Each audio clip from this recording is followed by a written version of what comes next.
இங்க எல்பிஓ ப்ரொஃபைல் இருக்கு sir. எல்பிஓ profile வந்து பாத்தீங்கன்னா நான் சொல்றேன்னு சொல்லியிருந்தேன்ல, இப்போ எல்பிஓ என்ன ஒர்க் பண்றாங்க அப்படின்னா அவங்களுக்கு எல்லா டைப் ஆஃப் ஆபரேஷன்ஸையும் நீங்க லேர்ன் பண்ணிக்கணும்னு சொல்லியிருக்காங்க. Hyder it may be loan process பண்றதா இருக்கட்டும்,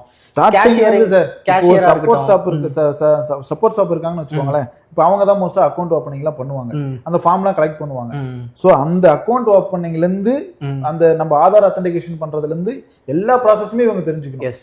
அதில் ஸ்டார்ட் பண்ணி இப்போ சார் சொல்லுவார் என்ன எக்ஸ்ட்ரா என்னன்னு சொல்லிட்டு அது வரைக்குமே அவங்க எல்லாமே லேர்ன் பண்ணிக்கணும்.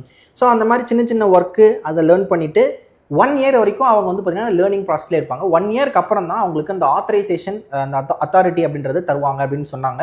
அதாவது லோன் வந்து பார்த்தீங்கன்னா ஆத்தரைசிங் ஆஃபீஸர்னு இருப்பாங்க. அந்த ப்ரொஃபைலுக்கு வந்து பார்த்தீங்கன்னா மேபி அவங்க வந்து அவங்க வேலை கொடுக்கப்படலாம், இல்லை கிளர்க்கு பொசிஷனில் வந்து பார்த்தீங்கன்னா ஒர்க்கை கண்டினியூ பண்ண சொல்லலாம். இந்த மாதிரி அவங்களோட லேர்னிங் நேச்சருக்கு ஏற்ற மாதிரி 1 இயருக்கு அப்புறம் அவங்களுக்கு அந்த அத்தாரிட்டி அந்த ப்ரொஃபைலுக்கு தகுந்த மாதிரி கொடுப்பாங்க. சார் அதுதான் என்ன அப்படின்னா எல்லாமே லேர்னிங் தான். இப்போ சாரால வந்து இப்போ சார் வந்து எல்பிஓ இருக்காரு அப்படின்னா சாரால எல்லாமே பண்ண முடியும். ஆத்தரைஸ் பண்றதுக்கு மட்டும் ரிக்வெஸ்ட் கொடுக்கணும், அவங்க ஆத்தரைஸ் பண்ணிடுவாங்க. ஏன்னா ஏதாவது மிஸ்டேக் நடந்துடக்கூடாது இல்லையா. ஒன்ஸ் ஒரு வாட்டி வெரிஃபை பண்ணிட்டு பண்றதுக்காக இதோட ப்ராசஸ் 1 இயர் கண்டினியூ ஆகும். ஸோ 1 இயர் நீங்க ஒரு அப்சர்வேஷன்ல தான் இருப்பீங்க. ஸோ அதனால நிறைய லேர்ன் பண்ணிக்கலாம். நீங்க ஏதாவது மிஸ்டேக் பண்ணா கூட உங்களை அங்க திட்டுறதுக்கோ எந்த வாய்ப்புமே இல்லை. ஒரு ஜாலியான ப்ராசஸா நீங்க பண்ணலாம். ஜாலியா பேங்கிங்க லேர்ன் பண்ணிக்கலாம் பேங்க்குள்ள போயிட்டு.